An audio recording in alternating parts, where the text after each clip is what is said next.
Right. Good evening, everyone. Good morning for some of you and good afternoon for some of you. Thank you very much for joining us today. I had a good rest, good Sabbath rest, and I'm ready for the week tomorrow. And I hope you feel the same too. Let's start with a prayer, and then we'll get right into the session after some quick announcements and an introduction. Let me try to invite, I see Auntie Claudia. I don't see the mic connected though. Let me try to invite maybe Jai Ganesh. Could you offer the opening prayer? Can you hear us, Jai Ganesh? Yes, yes. Could you offer the opening prayer? Yes. Can you hear, Prabhu? Yes, we can hear you. Go ahead. Yeah, okay. Yeah. Dear Heavenly Father, thank you very much for this wonderful day, Lord. Thank you for your mercy, Lord, with us all the time, even this tough time, Lord. Thank you very much, Lord, that you gave us a good opportunity to hear the preacher, Cheri Peters. Lord, bless her. Be with her, Lord. Lord, through her and your voice will be here, Lord. Our heart will be open, Lord. Lord, we like to hear words, Lord, through her, Lord. Bless everybody. I asked in the name of Jesus. Amen. Thank you very much, Jai Ganesh. While I keep admitting people in, let me remind everyone that we kindly request you to keep your videos turned off, your mics mute, so that we pay maximum attention to the presentation. And whenever you feel like asking a question, please go ahead and type it in the chat box, and I will read it out so that Cheri could answer it at the end of the session.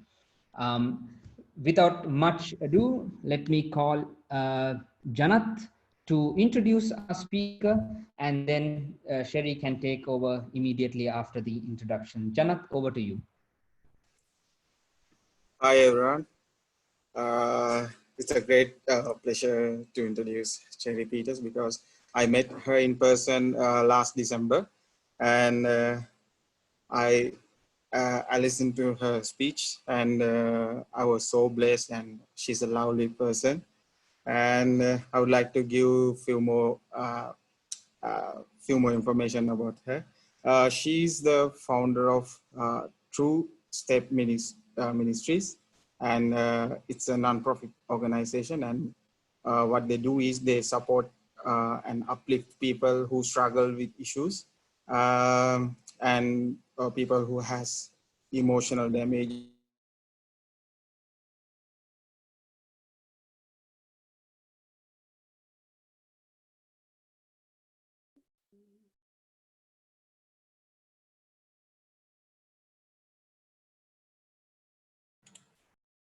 Yes, or family dysfunctions, and broken relationships. And she's committed her life to help people dealing with different types of issues. And she's working closely with Pastor Doug Wayne for the Mission to the Cities program in GC. And she has wrote quite a few number of books, and she has present she has hosted several televisions and radio programs regarding our message. And I hope she will bless us today also. Cheri, this time is for you. Thank you. And you know what? It was great working with you, and it's great working with you again. I wish we were in person, but that's just crazy right now. So someday I'd like to be with you in person. I have to just say, even when I hear an introduction like that, it's crazy for me, because when I met God, I was illiterate, living on the streets, and had no concept at all of who I was, where I fit in the world, if I had value to anyone on the planet. And I just have to, I want to start out with, I was trying to kill myself in a drug house. And I think God showed up. And what I felt from him was nothing short of just being loved and accepted, and that it was going to be okay. Everything was going to be okay. And I just cried because I thought it's not okay. Nothing is okay. And I just wept, and I had a sense that it was God, but I just felt like, you know what, not even God can help me. And I was so wrong.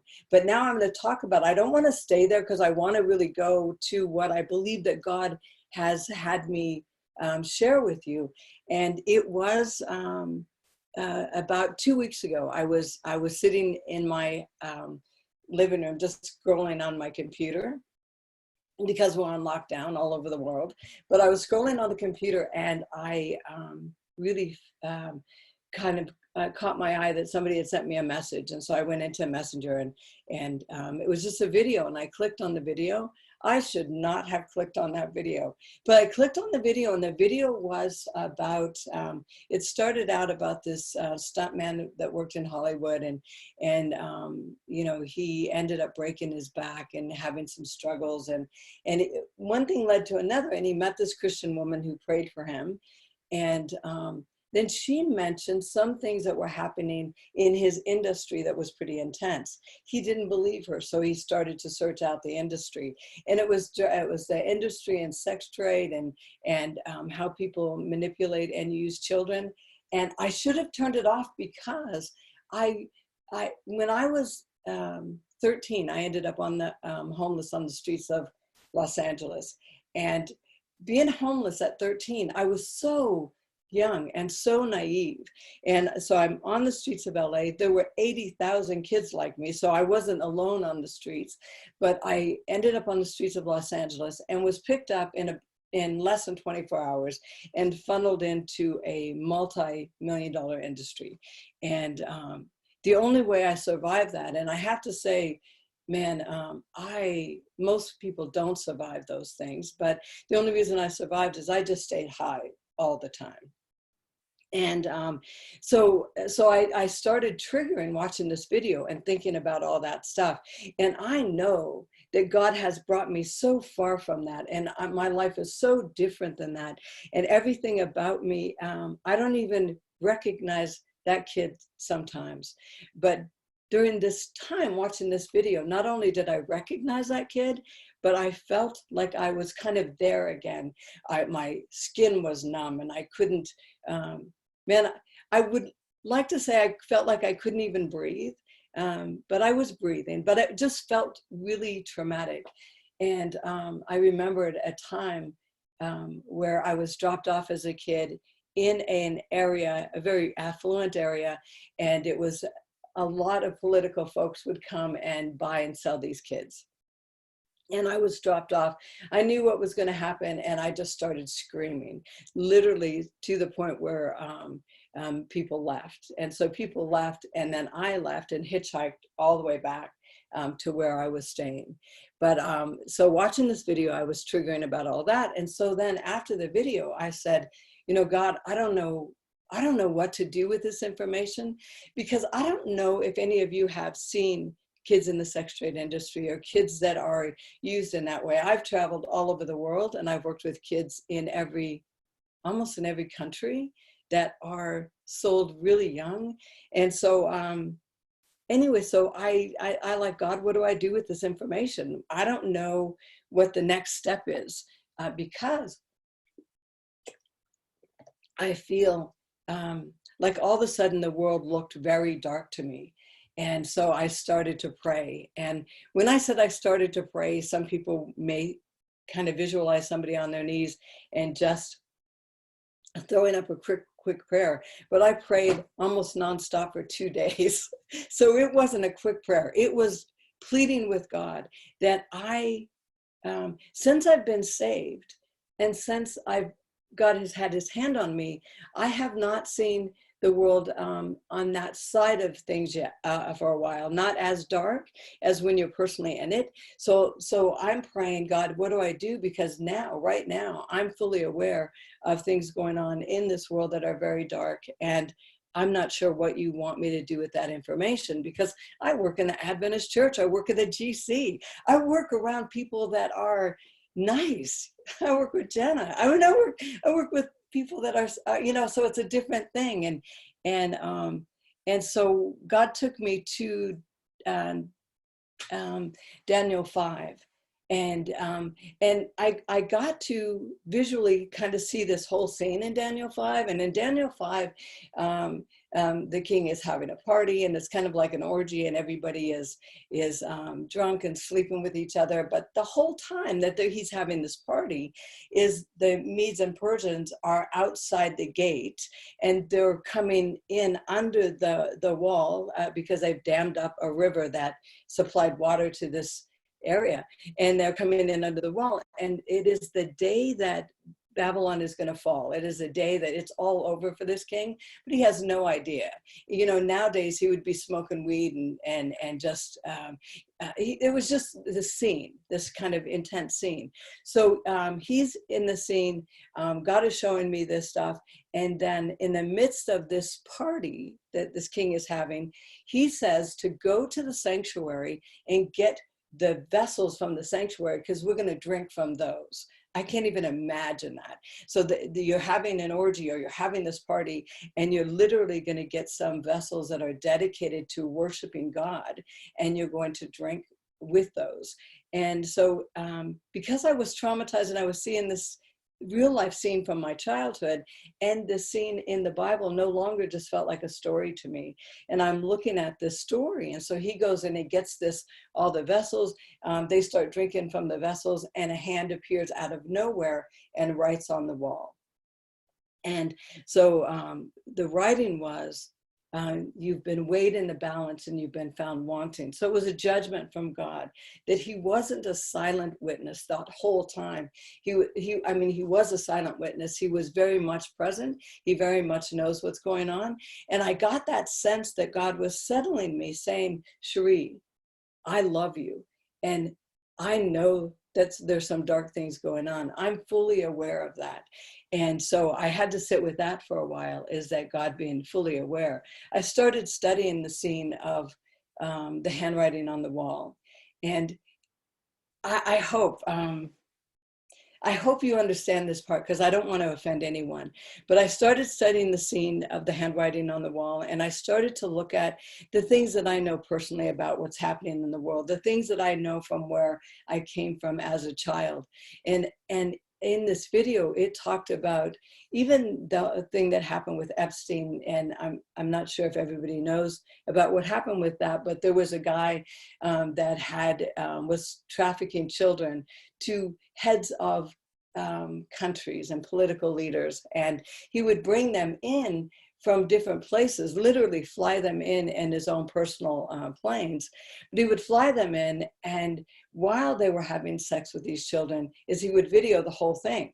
And so then he had power over them, personal power over them, and some were presidents of the United States, of Britain, of different countries. And so there was all of this stuff going on. He got caught, was sent to jail, and was supposedly murdered in jail.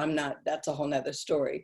But so I'm thinking about all those scenes. I'm thinking about people on different levels, that some manipulating folks just for the sexual thing, and some for control and all of that kind of stuff. And so I started to look at what God was saying to me in Daniel, is that he's fully aware of what's going on. And then I'm like, God, but how could you be fully aware of what's going on and not stop this, you know? And what I got again was, I will, you know, it's going to stop.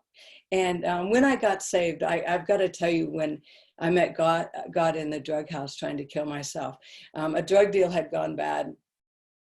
I was done. I was so done. I'd been 10 years on the street. I was fairly illiterate.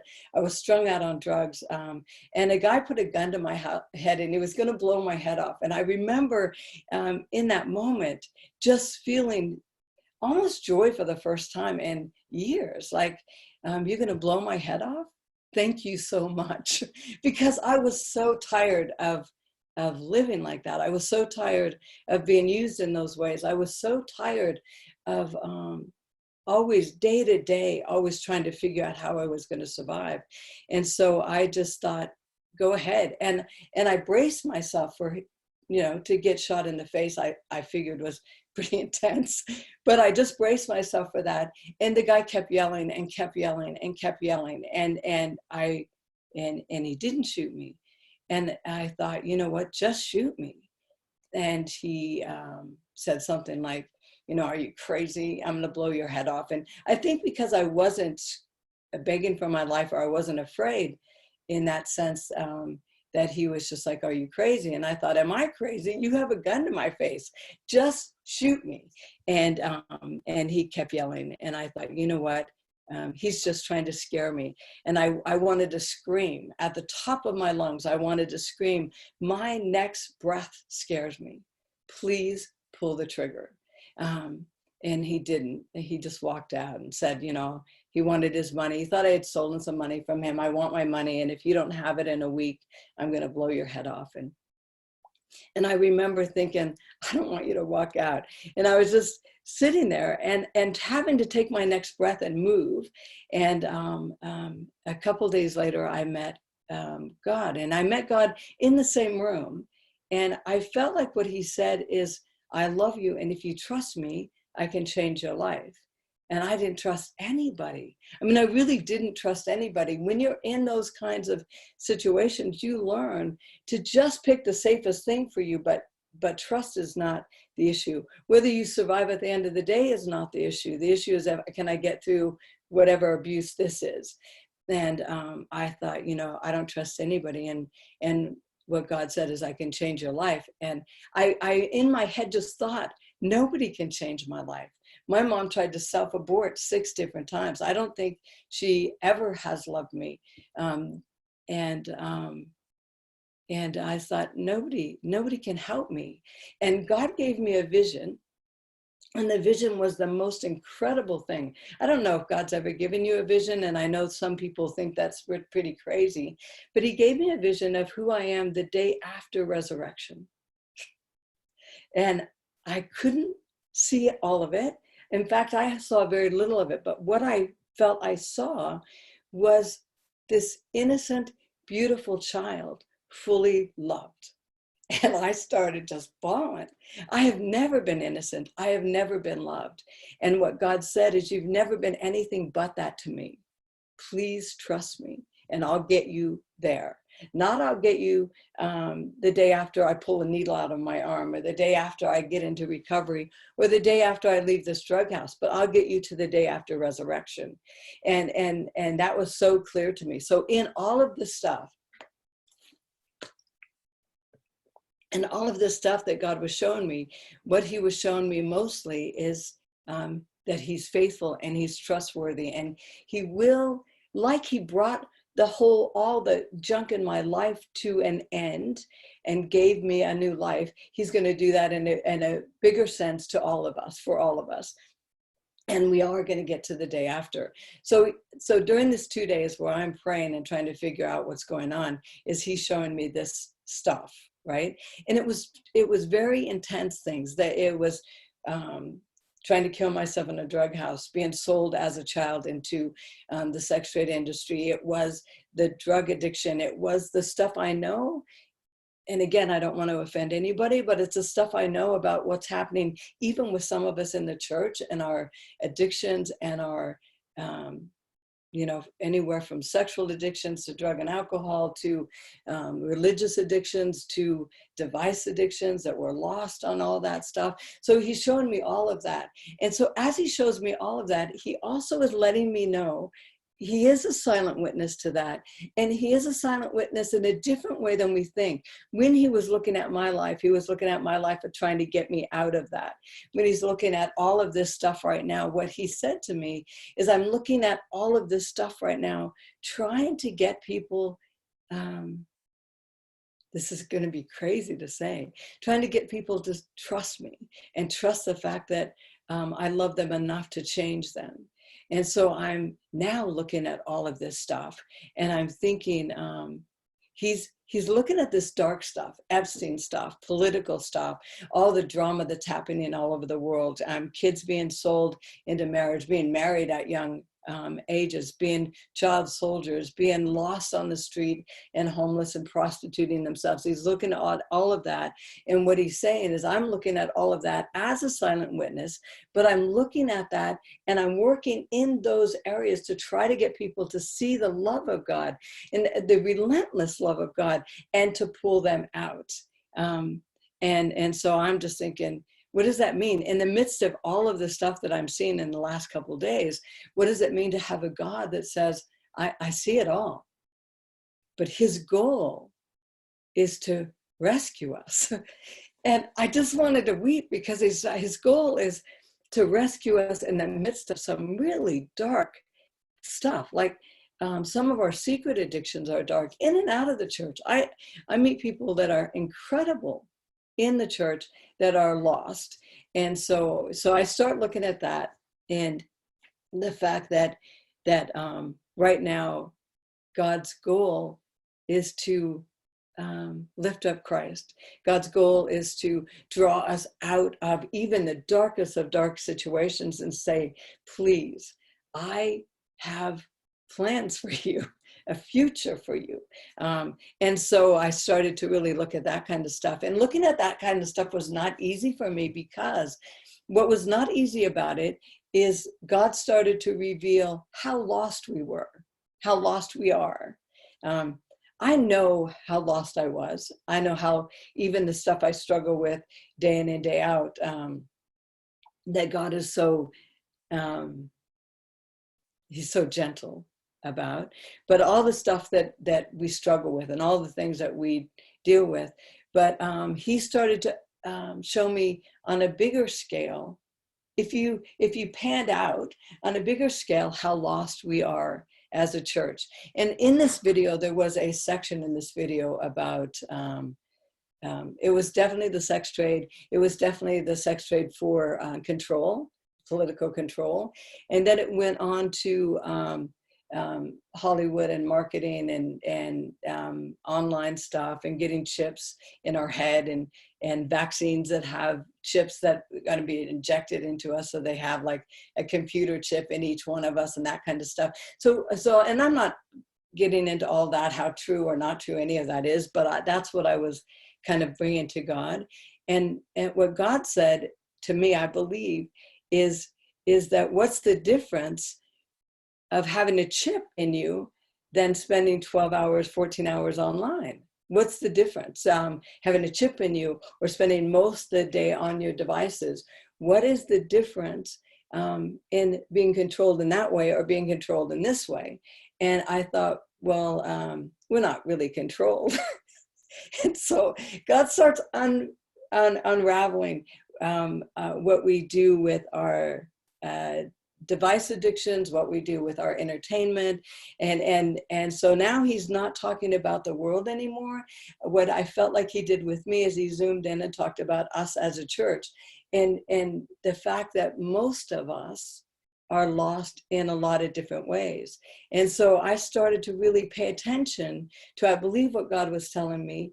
And so in Daniel 5 and in Revelations, it talks about calling people out, like, come out of her. And I thought, God, what do you mean by that? Because it's obvious what he means by that if you're a young kid strung out on drugs on the streets. When he calls us out, it's obvious that he's calling us out, and he's asking us to step out of our addictions and step out of our fear and out of our abuse and out of the way we abuse others and out of all of that drama. He's asking us to not only step out, but surrender everything that you believe about yourself, all the lies that you believe about yourself, everything that you've been told about not being wanted and all that stuff, and take in my truth, that you are my beloved. You are, I died for you. I mean, all of that stuff. But he's saying that that's an easy one to call out, because those folks know they're so damaged. But he says, I'd like to now talk about the church itself. And the church doesn't know. we're lost in so many ways, especially with device addictions and with sexual addictions and those kind of things too, relational addictions and control. I think we do it in a little different way and it looks better. But he says, I'm calling the church to come out of that. And so I can't even hardly breathe. When I felt like he was uncovering that for me, I couldn't hardly breathe, because I thought, when I came into, especially the Adventist church, I don't know why God brought me into the Adventist church, because I was anything but conservative. The first time I came into the Adventist church, I came in with a mini skirt, tons of jewelry on, rings on every finger, and I'm trying to look like I was, had all that, not realizing it. The church I went into didn't even wear jewelry. The next time I come in, I'm thinking that people are having potluck and everybody was bringing something. So I tried to bring something, and I brought like a pork roast and I put it on the middle of the potluck table. I mean, it was terrible. So, but I didn't even know. And I was still smoking like crazy. And I remember coming in one time and sitting next to this woman, and I was smoking so much that I just reeked of cigarettes. And I'm sure she was a vegan vegetarian, allergic to the entire planet, I think. And I sat next to her, and her throat starts closing up. I mean, it was horrible. But God said, you know, this is where I want you. And I left one time and came back years later, and I'm exactly where he wants me. And I wish I was better, and I wish I was more, I wish I was from a different place and a different background and all that stuff. But I'm exactly where God wants me. And what I found out in the church, after years and years in the church, is we just do our addictions nicer. We do our damage nicer. But God says, you know what? Nicer doesn't save you. And so I'm asking people right now, if we are truly getting towards the end, which I'm hoping, you know, because I think I've seen a better place, but, you know, if we are truly getting towards the end, then he's calling all of us to stand up in a very real sense. And we're not going to make an effect on the world around us unless we're real enough to say what they need to hear. And what they need to hear is they need to understand the relentless love of God. They need to know who God is and the character of God, and the fact that he's not looking to condemn or judge anyone. He's looking to call us out. But we can't say that honestly unless we come out, you know? And so I think that what God showed me is that I'm calling not only the really damaged folks, like my whole family. I got saved in 1979, and my whole family now is coming back to a place where they're looking at some of that stuff, which is crazy. I mean, it's just crazy, because everybody in my family is lost in some kind of addiction, I think. But anyhow, so what God is saying is that I'm not talking about right now, I'm not talking about calling those folks out, because I am going to call those out, and I am working in those areas in ways that we can't even see. But I'm trying to work in those areas with people that are lost in their own addictions. And so within the church, we are so lost that he's trying to work with us to work with those lost in the world, but we are so much a part of the world that they don't see us as any different. And so what he shared with me is I need to personally look at how entangled I am into a industry, entertainment industry, or into social media, or into the online stuff, or into all that, how entangled I am with that. And am I using my devices and my addictions addictively, or am I pulling out and turning towards God in a way that he can use me during this time, because this time is a really interesting time to be alive in. So saying that, I hope I made sense. I hope this makes sense, but I would truly love to open it up and see what you guys think, because my knees are still shaking, because this is just recent for me. And I've been dealing with this for a couple of weeks. In fact, God has given me a whole book on this that I'm starting to write. But the fact that he is calling us out, and calling us out in every way. I'm calling you out on what you do for entertainment, the things that you watch, the movies that you watch. And it's so funny to me, because when I first became an Adventist, someone told me, and I'm 1,000 years old, so, but when I first became an Adventist, somebody told me, you know what, there was a time when we didn't even watch movies. Most people didn't have a television in their house. And I'm thinking, really? That is just weird. And I thought that was just an old time thing that we did. And now in the last 2 weeks, I'm thinking, what if that was from God? And what if God warned us ahead of time? Be careful about media. Be careful about what you watch and how you're entertained and scrolling through social media and all that stuff. Be careful. And what if we've been warned and we just fell asleep and we got numb to those warnings? And so what I believe that God is telling me, and I'm not done with this whole search thing, but what he's telling me is that we are screaming into the end of this whole thing. And God is saying, I need a people that will come out of her, come out of Babylon, stand up and actually reflect the image of God, not in a judgmental way, not in a finger pointing way, but in a way that people will see the love of God, the relentless love of God, and actually want a relationship with him.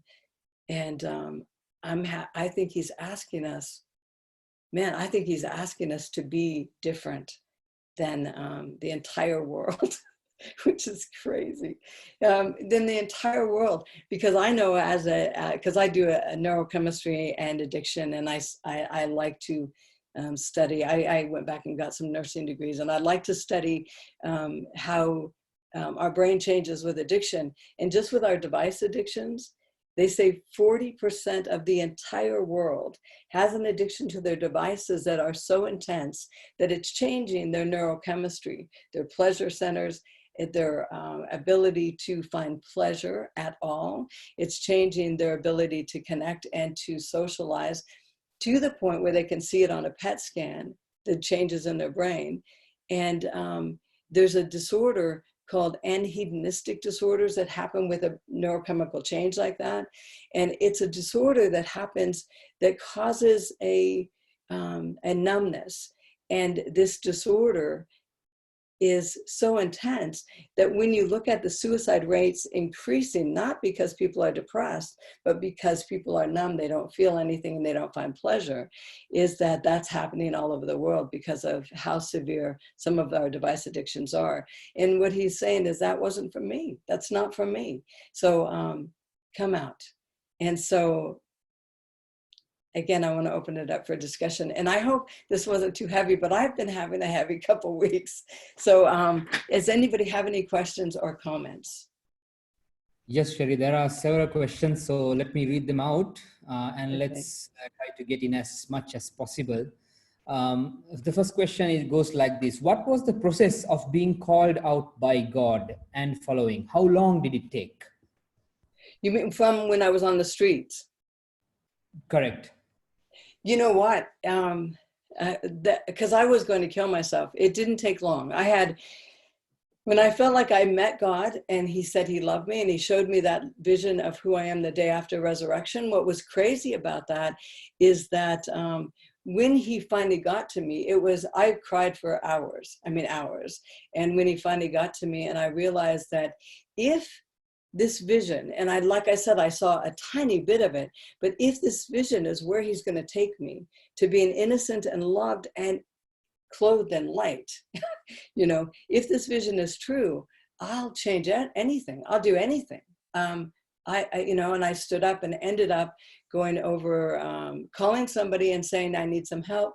They had a sister that was a Seventh-day Adventist who said I could stay at her place. I thought I was in hell. She was a vegan vegetarian. I wanted a soda, coffee. I wanted chocolate. I wanted anything. And she said, I'm a vegan vegetarian. And I said, what does that mean? And she says, well, I don't eat anything that has a mother. And I thought, I don't want to eat your mother. I just want some coffee. I just want, and so I ended up in a home that probably was the best place to do recovery, because she had only healthy things. She gave me water, cantaloupe, fruit. Every day she would say, we need to take a hike. And I would say, you could take a hike. I'm withdrawing. And I was 23 years old, but I was, you know, smoking like crazy. I'd been 10 years a heroin addict, and you know, I had teeth missing from being beat by a motorcycle gang. And she would say, let's go out for a hike. And she was old, but she would hike like crazy. And I would be trying to catch my breath. So I would say it took me a few hours to make the call to find a place to go. It took me 8 hours to get to that place. And I stayed there through my recovery. And she then said to find a church when I left there. And so I had to find, you know, a place to live and a church and all that. So the whole process probably took 5 years or so to feel like I actually got on my feet. But it only took a few hours to know that God was going to help me. How long did it take for the church to accept you? Oh, man. I was so crazy. I ended up learning to read and went, got a GED, and then went to college. So I got a GED, which is a high school equivalent. Then I went to college, and I just wept through the whole thing because I thought, I can't do this. And God was just so reassuring. I'm right here. You can do it. And I got on the dean's list. I mean, I, you know, it was crazy. So out of 60 something students going through this nursing program, only 8 of us did the state boards, and I was one of the 8. So, I mean, God was so faithful. But the church, it was real tough because I was so different. I'm loud, and I don't have any I didn't have a lot of social skills. So I didn't know that I just didn't know anything. So I would say I left the church after being in church for 10 years because I was not accepted. And that was the hardest thing, because I've dealt with rejection my whole life. And I thought, I can't be rejected here because I don't have any other place to go. I really felt like this desperate need to convince people, please let me sit down. Please let me be a part of this, because I can't go anywhere else. I don't have anywhere else to go. And I don't have a family. My grandparents died in their addictions. My uncles died while waiting for livers. I mean, I had an uncle that was so yellow because his liver was shutting down that I asked him one time, I was like 8 or 9. I said, you know, why are you so yellow? And he made a joke. He said, my mama was a duck. And I thought, your mama was a duck? Can that happen? And I, you know, so even in their addictions, they would joke about it, but I really don't have anywhere else to go. The church is my family. Now I have my own family, so I can't say that anymore as far as I have no place to go. I have an incredible home. I'm married to a musician that played in the orchestra, taught at the university. His dad was an ambassador for Bangladesh for a little while, and he's an engineer, and his mom was a classical violinist, and my daughter's never seen that world that I came from, which is a little bit tough because I can't fully be a part of her world, and hopefully she'll never be a part of where I came from. So acceptance is a big deal for me, but acceptance is really tough for someone that's as damaged as I am, because I don't think we know how to do it well. I said at this last little while, well, I'll just tell you, years ago, I felt like God said, like, I didn't save you to be a nurse or to work in psych or the psychiatric field. I didn't save you for that. I saved you to work for the church. And I thought, well, how does that happen? So, you know, because I believe that man, I know that God is real. I know that God wants to intervene. I know beyond a shadow of a doubt the relentless love of God. No matter how damaged we are through the years trying to stand on our feet, he never lets go of us. I know that. So I do want to bring that to the church. And so I would call everybody, like I called my church, and I said, I think God is asking me to like work for the church. And And they're like, I don't think it happens that way. You know, maybe you need to call the conference office. And I called the conference office, like, who is this again? My name is Cheri, and I'm a heroin addict in recovery, and I think God has called me. Well, I think you should call the union office. And I ended up calling all the way to the general conference office. And this was years and years ago. And I would explain that you got to hire me. God has called me. I don't know what I do or what position I would take, but you got to hire me. And they were very polite but, you know, turned me down. And years later, like 6 months, 8 months ago, I was speaking at the general conference, and I've spoke there before, and I've been there many times since I got into recovery. But I was speaking there doing a week of prayer. And week of prayer was funny because they called me, we do week of prayer. And I said, what's it about? And they said, prophecy. And I thought, and you thought about me? Because I love prophecy, but I don't speak on it much. I speak on addictions. And they said, we talked about it, and your name keeps coming up. So would you do it? And I said, yeah. And I said, who are the other speakers? And they said, no, it's just you. No way. So I'm thinking, God, what are you doing? But I went and spoke for 5 days, and it was amazing. I love our church. I think we're a mess in a lot of ways, but we are amazing. And so at the end of the 5 days, Ted Wilson came up on the platform and asked me, he said, why haven't we never hired you? And I said, I don't know. I've been asking for a long time because I think God said that. And so he hired me right there on the spot, on the stage, in front of people from all over the world. And what I thought was interesting to me about that is when God gives you a vision, when God gives you a calling, what I learned about God is it may not happen in your timing, and it may not be because you made it happen, because some of these things are so ridiculous. To have a homeless heroin addict working at the general conference, how does that happen? Only God. And so I would say that I have a lot of people that accept me now, but overall, it's still tough for some. And I think until I get to the day after resurrection, I may not be fully accepted, but I am your family, as dysfunctional as we are. Sometimes we work in job environments that have a lot of bad stuff going on. Should we just change our jobs in a time like that? What suggestions do you have?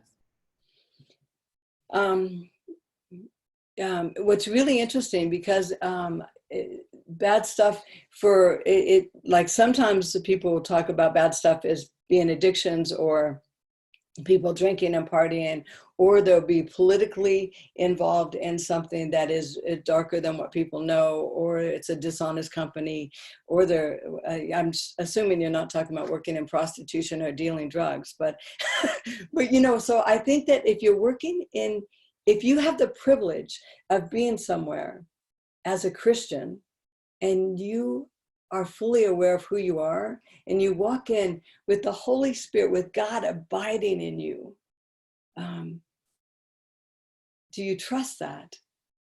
Because sometimes I think God places us in places that we would think, what am we doing here, and should I leave? And I'm thinking it depends on how well you can maintain your who you are, not in what you say, because sometimes I think that we think who we are is that we need to give a Bible study, but you are the light of the world, that when you walk in the room, even the demons know who you are, because in Christ they see that. Like when Christ walked up to a lot of people, they would say, the demons would say, I know that you're the son of God, and why have you come now to torment me? Because it's not time. It's not the judgment day yet. And so I think that when we walk in the room, even if it's to work, we walk in, and we walk in as the light of the world, as ambassadors for Christ. And it's not about what we say. It's not about giving a Bible study. It's physically who we are, and what we laugh at or don't laugh at, what we escape into or don't escape into. So I think that some of us have to stop walking in to our job and start walking into our calling. And so some of us need to stay where we're at and remember who we are. And some of us need to actually maybe move on and find something that's more suitable. But every single thing that we do right now, every single thing that we are right now matters. And if we leave all of the darker places, all of the places that don't feel comfortable, there's no light there anymore. So sometimes I tell people, don't leave. Relationships even, I'm relationships even, that if some of us are married to folks or in relationship with folks that are, it's pretty intense, and you see all the dysfunctions that come with that. Could you imagine my husband marrying me and then knowing that my whole family comes with that? So, but I think that sometimes God says, you know what? You're the light of the world. Stay connected to him daily and see him make the changes in the people around you. So sometimes you got to leave. Only you and God know that. And sometimes you've got to stay there and let the situation kind of rub off all of the rough edges on you, because all the stuff that comes out in those situations are all the stuff that's in you. And God says sometimes it's the only way to do your sanctification is to be in those situations where you are struggling to be kind, or struggling to do the right thing. And so I know that wasn't a good answer, because it's not a yes or no. I think we really have to sit with God and say, God, what do you want me to do here? And leave if he says leave, and stay if he says stay. But if you stay, remember who you are, because as soon as we accepted Christ, we became a child of God. That's a huge thing. Some of you were born into this. And so I think that, I don't know if that's an advantage or disadvantage in some of our struggles, because it's who you've always been. But for someone like me to step into that and realize the difference, I can walk into the Holy of Holies in the presence of God and present my prayers. I mean, how ridiculous is that? And so when you walk in anywhere, you have to walk in as a man or woman of God. And if you have addictions, C.S. Lewis said something I thought was interesting, is he said, the smallest souvenir from hell will keep you from heaven. So some of us carry souvenirs from places that we like, whether it's porn or whether it's we just carry souvenirs. And sometimes I think souvenirs from Egypt or souvenirs from our past. And God and C.S. Lewis said the smallest souvenir will keep you from actually making a difference in the people's lives around you or in your own life. So it's like God says, you got to come out. You got to surrender those things that will interfere. And when you decide to stay in a job or in a vocation or in a relationship, stay as a man or woman of God. Stay as, we are the light of the world. And right now, the world needs some light. How do we come out of the world, out of world addictions, since our lives revolve so much around social media and entertainment? I know, that's what I said to God. I've been screaming that for the last couple of weeks. I've been screaming that at God. How do we do that? And he says, you just do it. Get off the grid, right? So if I'm needing the computer for work, and I do, use it for that, but don't use it for entertainment. Because the world is going to seduce you, not entertain you. The devil says, I don't care how I keep you here, but I will keep you here to the point where the second coming is happening and you are online. And so the devil says, I don't care what you're watching. And God is weeping with us.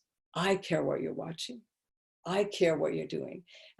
Not because he's judging us, but because he loves us, and that's the relentless love of God. Is it like sometimes we are doing the most twisted things, or we are maybe even not twisted, but we're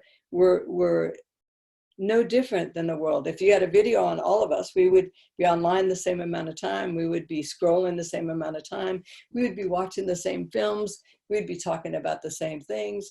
And so what God says is, it kills me to know that you are heading for a fall and you're not even aware of it. You know, Revelations, when it says that we're in need of nothing, we're fine. And God is screaming, you're so not fine. Like even Disney films, like this video just was crazy to me, but it said in Disney films, the way to get control of people is to show them something young enough that you can start to rock them, right? So a lot of Disney films, the young characters are either kidnapped or their parents die, like Bambi. I don't know if anybody saw that, but Bambi's mom dies in a fire. You know, Snow White is kind of whisked away and raised by fairies or something, and can't see her mom because somebody's trying to kill her. I mean, so they said to get kids traumatized really early so that they disconnect from family units and start to realize that they're somewhat on their own. And so even in our seduction, even in our movies, we have an enemy that says, I want to disconnect you and I want you to draw over here to me. And that's what our online stuff is. We've all drawn over. We've been so easily seduced that God says, I can't even get to a lot of people anymore. Because for one, the seduction itself, device addictions cause a decrease in your pleasure centers, which cause 5 or 6 neurochemicals not to produce in the same way, and our brain changes. And so God says, I'm trying to get to your frontal lobes, and you're not even accessing them because you're waiting for that next hit, that next dopamine hit, and you're only going to get that on the computer. You're not going to get that in prayer. And so God says, I've lost so many people. And so to come out says to really start to put boundaries on what you do. If you're doing it for work, do it for work. If you're doing it to kind of contact family and stay connected to different folks, do that. But then check yourself when you're just scrolling, or you're just going from link to link, or when you're just lost in it. Because most of us, if we were honest with God about how we are using our devices, what God has shown me is 40% of the world are using their devices addictively, where they're changing their neurochemistry. And a lot of that 40% is in churches, so we are not exempt. And so what I'm having to do is really look at God, okay, what are you asking? And can I do it? And then I'll say, God, but that is going to be so weird. And he said, I know. And so I think that God knows that there's going to be a people in the end time that will be, we always talk about it in Adventism as a peculiar people. And we think it's just because we're begging. It's not. It's because we're not online. We're not watching the same entertainment. We don't even know the names of actors or actresses out there, because we are doing our Father's business. We are loving each other. We are present for each other. We are present for the world who is dying in their disconnect. We are connecting back to them. We are giving them a place to sit down. And so it is, this time is so crucial. And it's crucial in so many ways that we have no idea. And God says, if you sleep through this, it's going to be a big deal. So I can't let it go. But go ahead, next question. Many who try to break an addiction or often relapse. When it happens a couple of times, guilt eats at you.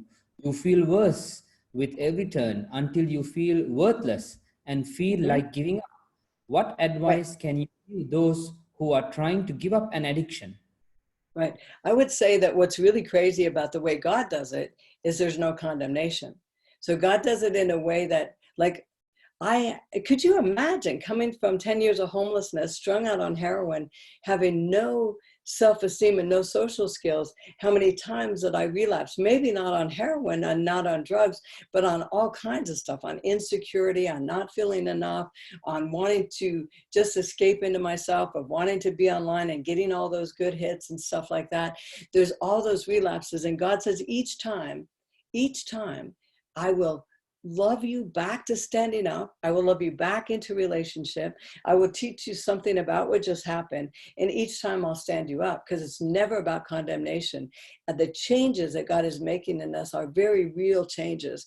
And I can't say he doesn't care if we fall 1,000 times, but the blood of Christ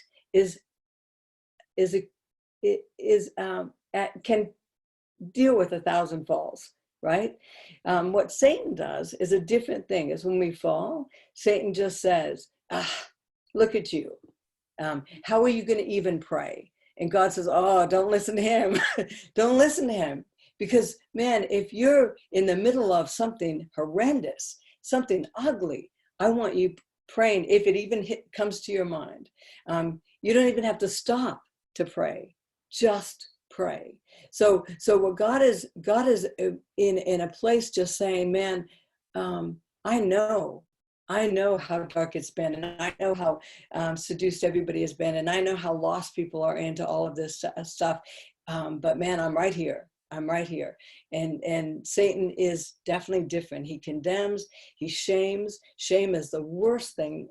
But one of the biggest tools he uses, discouragement, is one of the biggest tool he uses. Is I'll get you discouraged. I'll get you to where I show you every single crazy thought you've had. And I will even introduce crazier thoughts to you. And God says, don't listen. The only thing that God can say during our discouragement is, look at me, because I love you. It's relentless. He's relentless. So if you're discouraged, and I even think the day that David fell, King David, and met Bathsheba, is everybody went to war. He was supposed to, as a king, go to war, but he didn't, because they just didn't want to lose him. And at one point, he couldn't pull his sword because he was standing in front of somebody that just looked like Goliath, and it was actually a relative of Goliath, and he couldn't pull the sword. He would have been killed had not the guy behind him killed him. And so there was a committee, and I don't know how they actually did this, but they decided that he wouldn't go to war anymore. So he stayed home, and he stayed in bed until evening, because I think he was discouraged. I think it was really tough for him.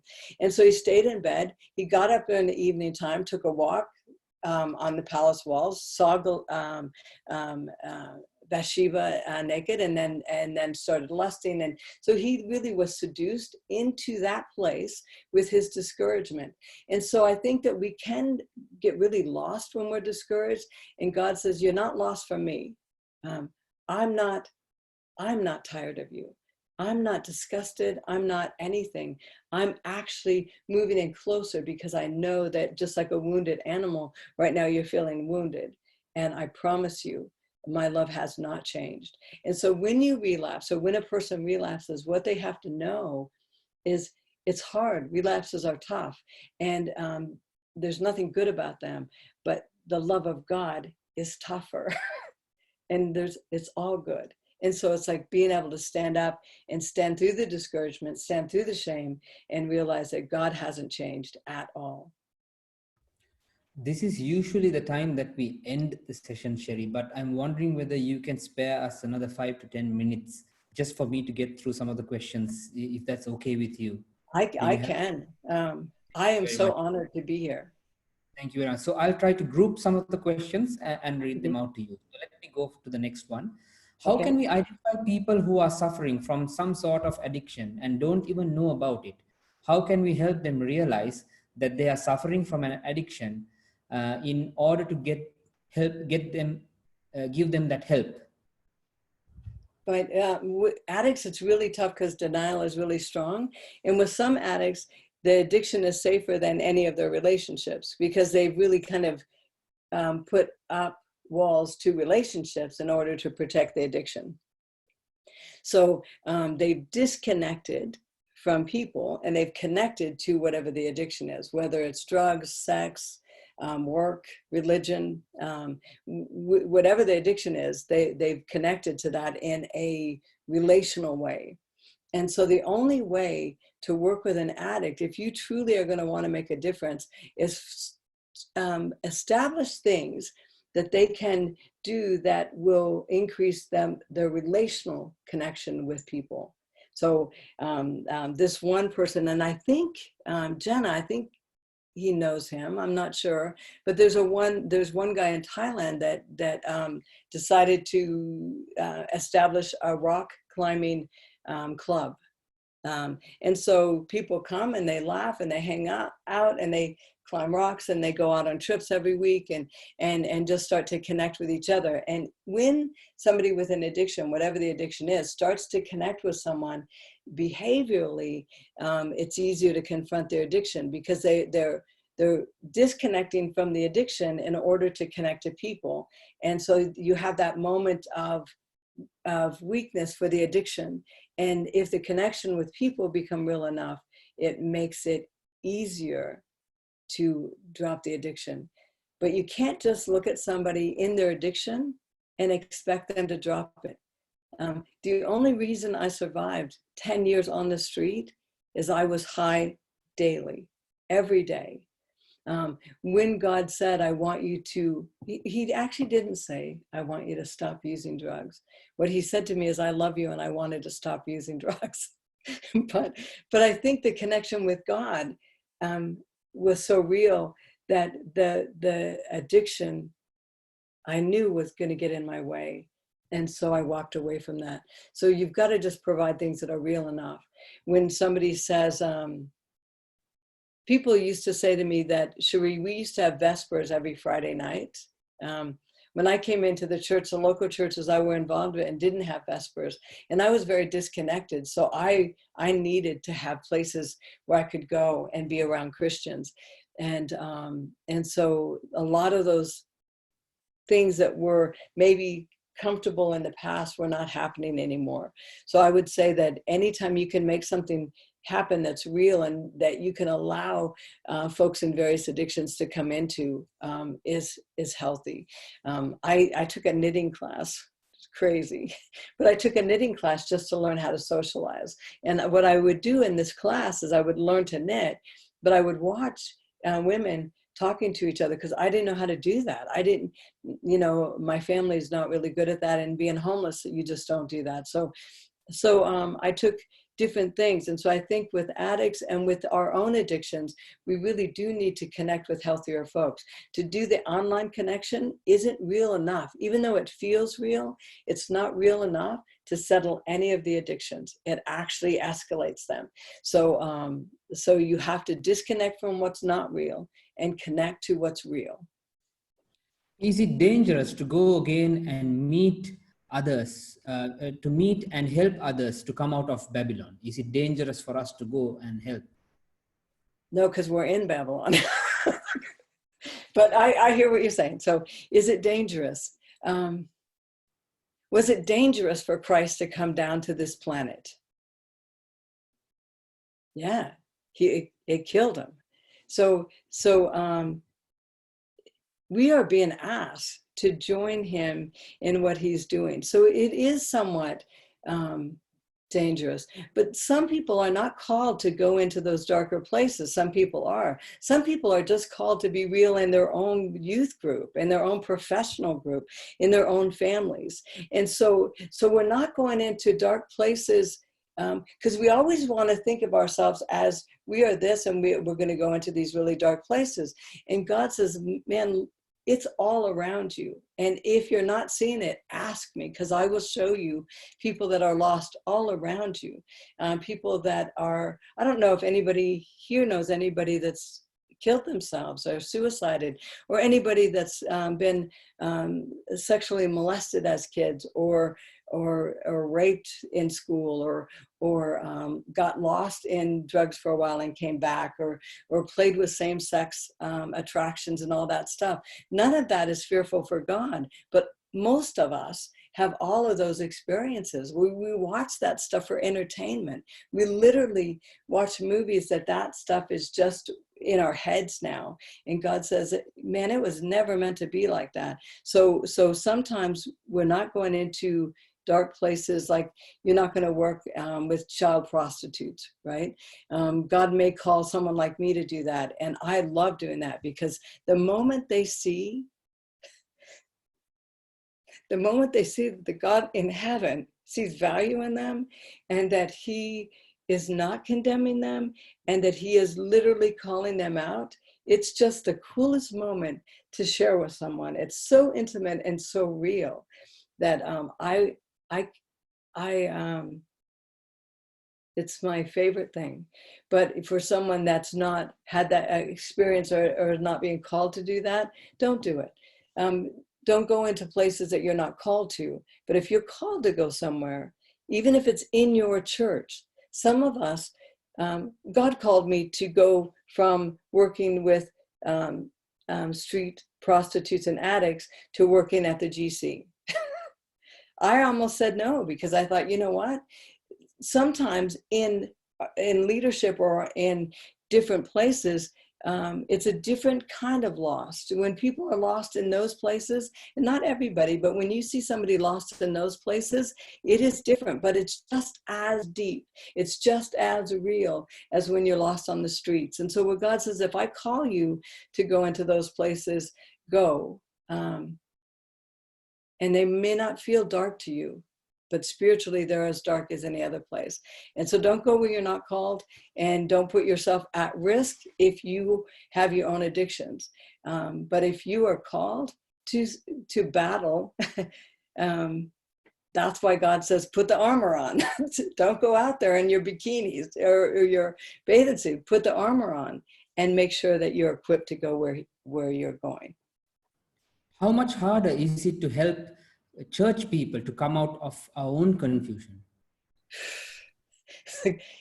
I was, when God called me to work with church folks, I literally almost threw myself on the ground and had a fit, because I thought, I don't know how to do that.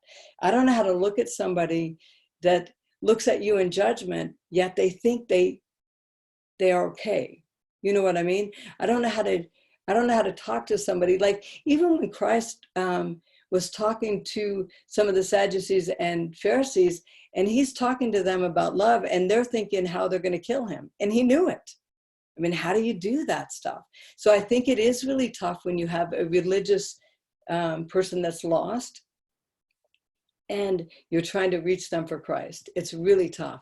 But just same as the little prostitute that gets it, that she's valued in God, some people that are lost spiritually in the church, when they get the gospel, oh my goodness, it is just the coolest thing to watch somebody that was very legalistic and judgmental and having that piety that is killing them, all of a sudden soften with the grace of God and step out in love. It is that the change is as significant as anywhere else. And so I think that it is harder, but it's the same. To God, it's the same. Lost is lost. So it's the same. How can the church be more accepting of people in addiction difficulties? In other words, what could the church have done differently that could have helped your healing process? I think I hate to talk about differently. I took 120 kids to LA to work on a mission trip. It was called Extreme Outreach. And so it was all church kids. And LA is where I was homeless at. And so I was the main speaker, and we had a lot of different leaders in the group. And so we went to LA, and we were working with aid centers, and we were working with 3 major homeless shelters, and we were going on the street. In fact, where we were staying, there was a gang shooting one night, and there were 2 bodies on the ground still having chalk around them.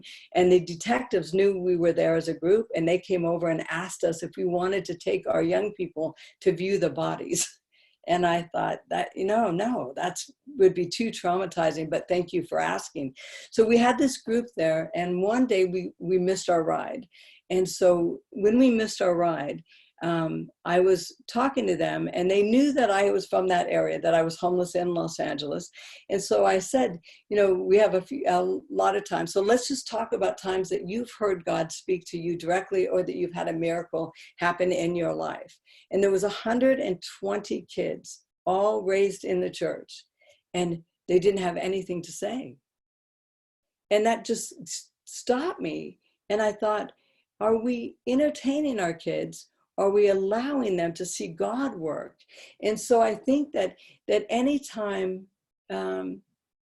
church becomes entertainment or social entertainment, and we're not actually doing mission, we're not going out and trying to change something, we're not looking at our own communities and saying, what's the need in this community, and let's pull something together and do something. So if we're not seeing God work, then we have nothing to say, and we have no personal connection to the miracles or how God works in the lives of people that are different, are low income or strung out or single parents or coming from addictions, or even we don't tend to talk about working with people that are running companies and those kind of things.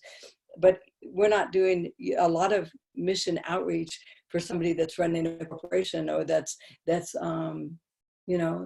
lost in their own, social drinking or power or whatever. So we're not doing ministry on either end well. And so I think that just looking at what we can do real and stepping into those situations makes God real for us. But what God has shown me in the last couple of weeks is, before we can do that effectively, we have to come out. We have to confront our own seductions, how we've been seduced into a world that may not be God's making. I don't think our online environments are what God intended for us. And so, but we are online worldwide, communicating more than we communicate in person. And so I think that that we have to come out first before we can actually provide healthy things that will encourage other people to come out. I hope that made sense. Sure. What can we do if we see someone in church judging other people and spreading gossip? I think what's really tough is that judgment happens all around us. And so the thing that I think is most important not to do is not to be afraid to be open yourself, because you're afraid of gossip, because we are the light of the world. God says, you know what? We're the light of the world. If you decide to hide some because somebody else is gossiping, then you've hid that light somewhat. And you've hid the testimony that you have somewhat. Like when God told me to tell my testimony, I thought, no way. Because everybody around me is I thought, so nice and so perfect and so without any struggles.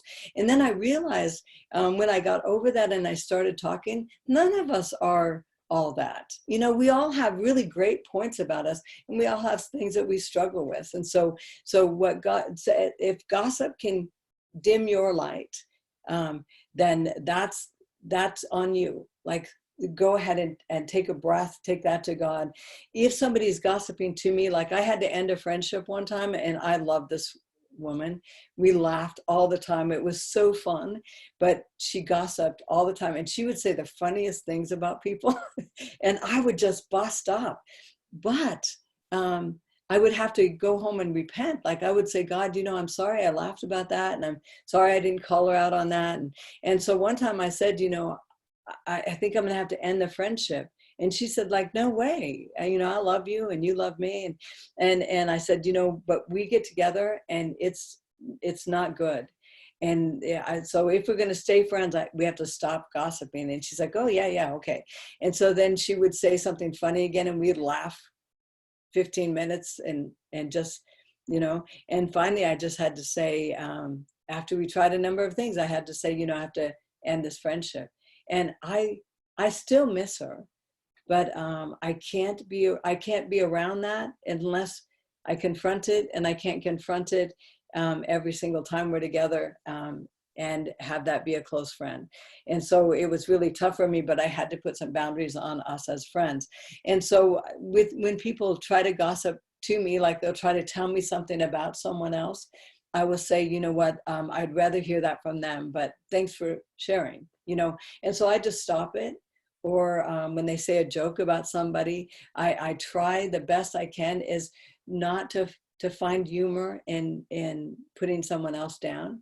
So I can only be personal responsible. I can't change everybody that gossips in the church, because you know what, you'd be pretty tired.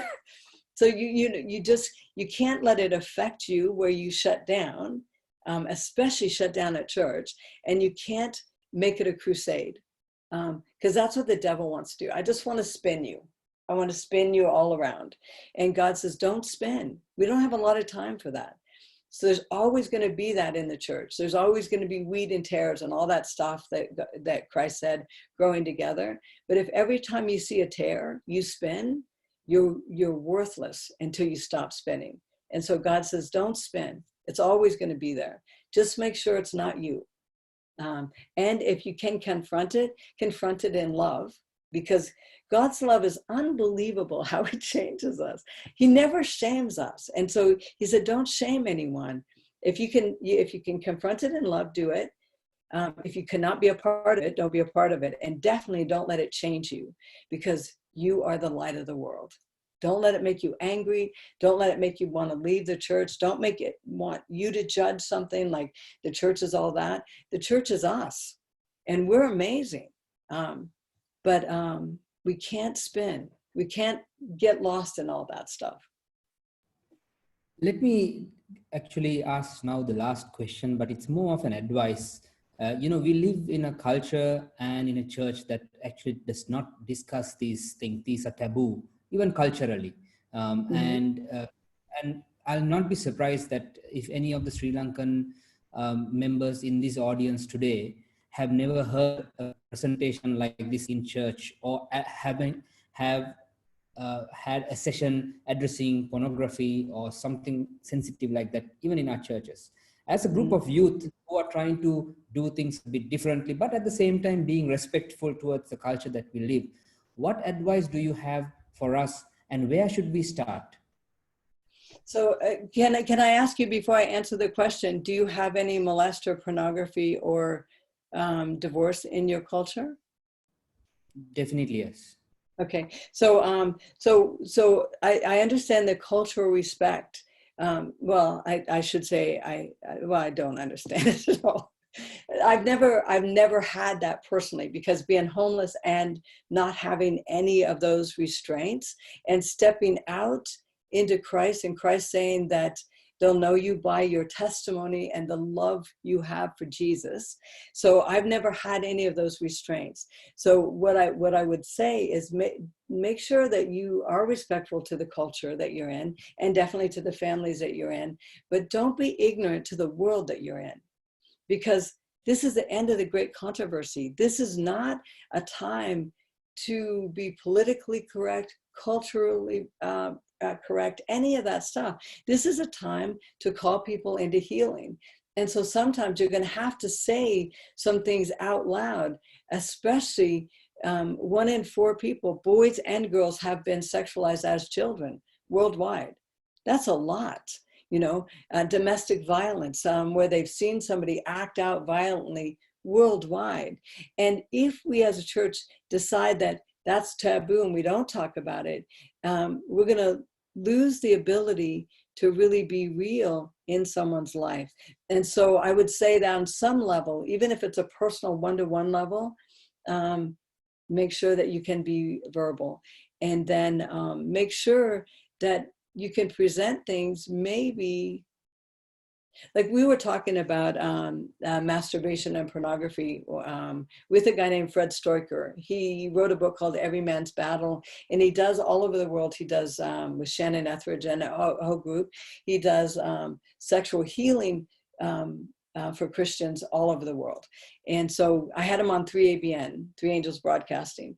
And I had a show called Celebrating Life in Recovery. So I had him on 3ABN, and he used the word masturbate, and the producer cut and for 45 minutes discussed whether they could even have somebody say that word on television.